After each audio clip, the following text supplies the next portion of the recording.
Halo warga Batam, Sobat AMS Batam. Kali ini kita berada bersama alam di lingkungan dengan suasana alam yang masih hijau ya. Iya, Dan kira-kira. hadir bersama kita Sobat AMS Batam. Beliau adalah Haris.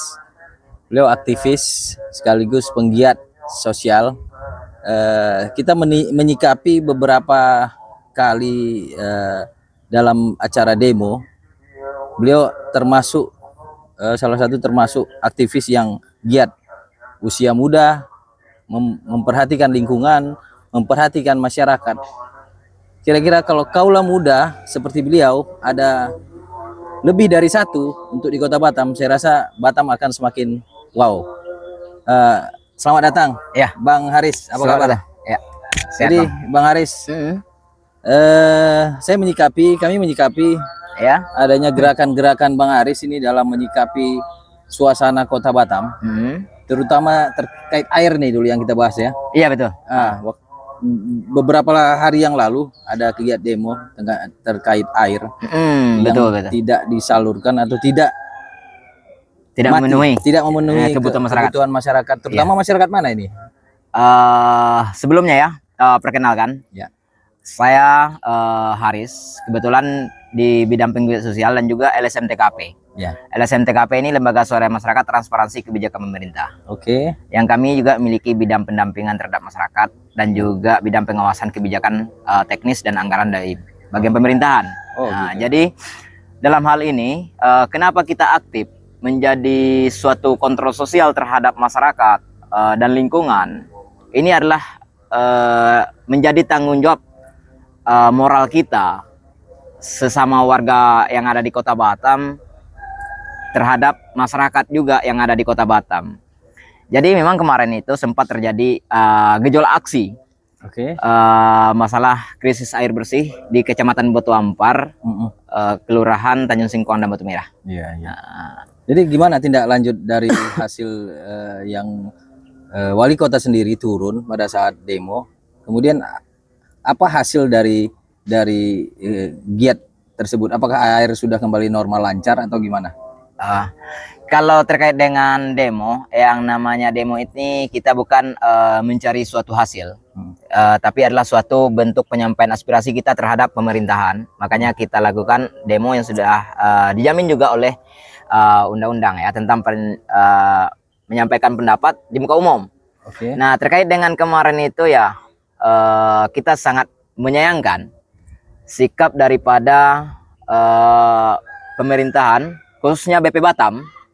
Waktu itu seakan-akan memancing amarah warga di saat aksi, ya kan? Yang jelas aksi ini kalau mereka itu turun temui warga aksi, diajak runding meskipun tidak dalam ruangan, di tempat terbuka itu kan lebih bagus konsepnya sebenarnya di situ. Ya, tapi seakan-akan mancing di situ ya, cuman tidak jadi masalah.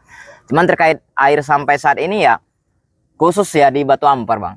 Khusus di Batu Ampar belum jauh lah dari kata maksimal itu, yang katanya akan disuplai dengan air tangki kemarin itu 130 per hari. Sampai saat ini diminta sama warga, ini semalam kejadian lagi nih, ya kan? Semalam nih kejadian lagi karena warga tidak mendapatkan suplai air nih, tidak mendapatkan suplai air dari tangki, yang diminta 7, yang datang cuma 1. Apa penyebabnya itu? Itu yang kita belum tahu. Semalam itu yang kita tanya sama sopir daripada mobil ABA, alasannya entah itu suatu alasan, entah itu yang menjadi acuan mereka, bahwasanya kekurangan armada. Kekurangan armada. Armada ini yang ada 33 kalau enggak 32 apa 33 semalam yang dibilang dia untuk di Kota Batam.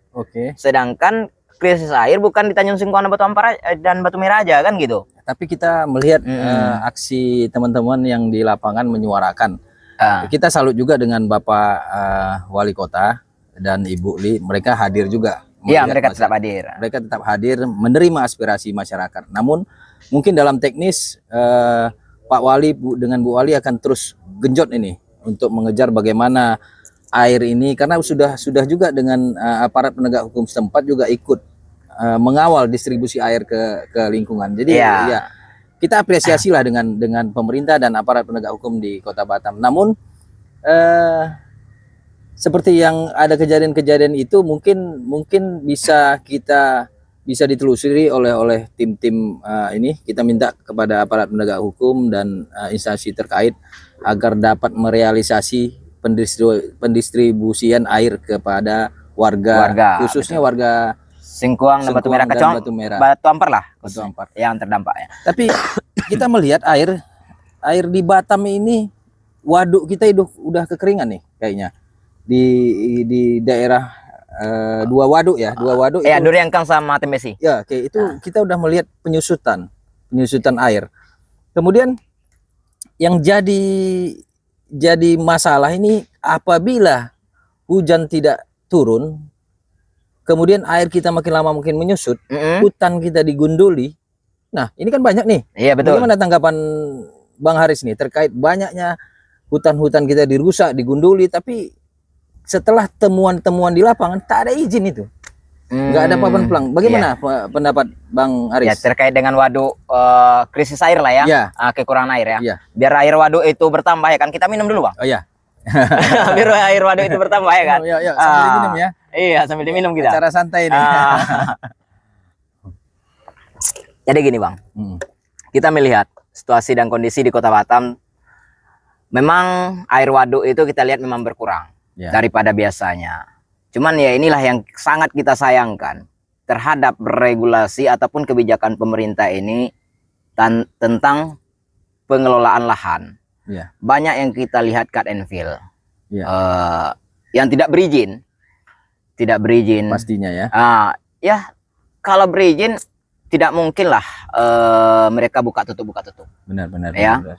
Artinya apa? Ketika ada razia mereka tutup. Ketika tidak ada razia mereka buka. Kalau memang berizin ya kenapa buka aja kan gitu. Kita sangat menyayangkan, apalagi di Sungai Beduk. Itu salah satu ya kawasan dekat hutan lindung. Itu Baperjon hutan lindung.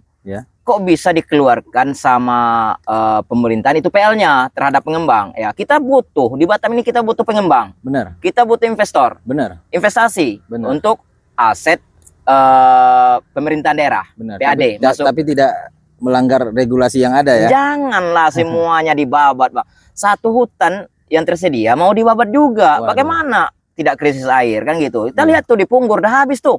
Ya kan di Mansang di Sungai Beduk itu, daerah Mansang Permai di atas itu udah rata. Tinggal satu yang dekat Kampung Mansang ini. Dekat Kampung Mansang, dan saya jalan itu, Bang, sampai ke atas, sampai dengan titik yang akan dilakukan pemotongan ini. Tapi menurut Bang Haris, apakah instansi terkait atau pemerintah tidak melihat situasi seperti ini? Bang, menurut pandangan Abang? Kalau dibilang tidak melihat, tidak mungkin. Oh begitu ya. Artinya apa? Mereka pemerintah ini sebelum menerbitkan PL pasti ada tim surveinya yang turun. Melakukan pemetaan. Pemetaan itu dilakukan berapa jaraknya daripada hutan lindung ke tempat lokasi akan dijadikan PL ataupun pihak pengembang. Itu kalau sebelum dilakukan pemetaan itu minimal 1000 meter. Setelah dilakukan pemetaan itu ada regulasi yang mengatur loh. Setelah dilakukan pemetaan itu 500 meter harusnya. Ini tidak sepadan langsung, yang kita lihat sepadan langsung dengan kawasan hutan lindung lagi yang mau dibabat. Bagaimana? Itu adalah waduk di Sungai Beduk itu ada 3 waduk yang di sana. Yang pertama waduk Duriangkang, waduk Muka Kuning, dan waduk Tembesi. Ada 3 waduk.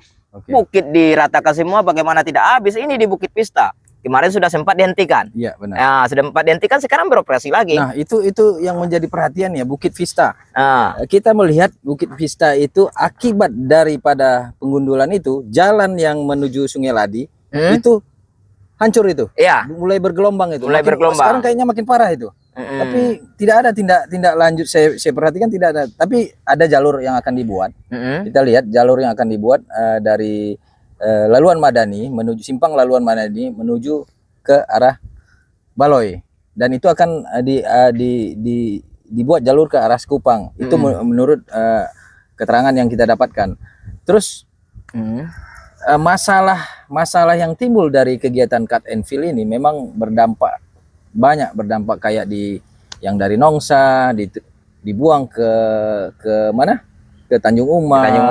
Ataupun ke tempat-tempat reklamasi lah. Iya, sepertinya itu semua tak berizin sepertinya.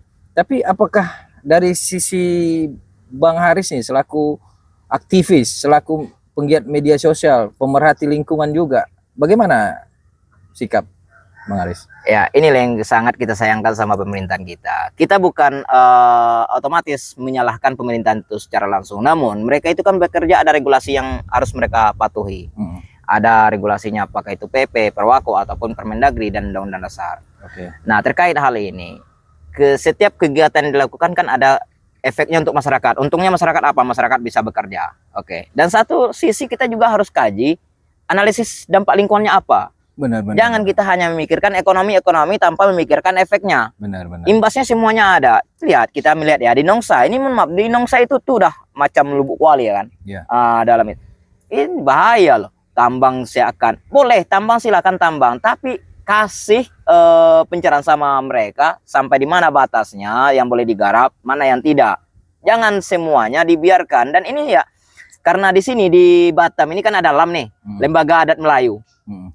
Semoga Lembaga Adat Melayu ini memperhatikan lingkungannya. Jadi bukan kita aja nih yang bergerak, tapi juga kita mohon dukungan ini dari Lembaga Adat Melayu untuk lebih memperhatikan lingkungan di Kota Batam. Karena lama-kelamaan kalau semuanya digali, semuanya dibabat secara brutal, ya malahan Batam akan hancur, Bang. Betul.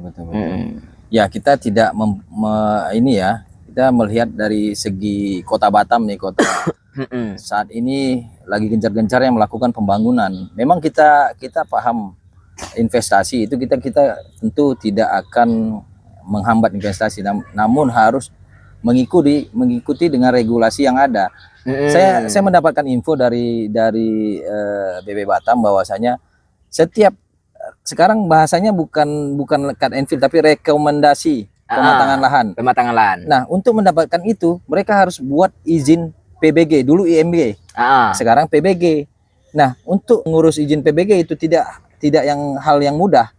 Like and share, ikuti terus MS Batam.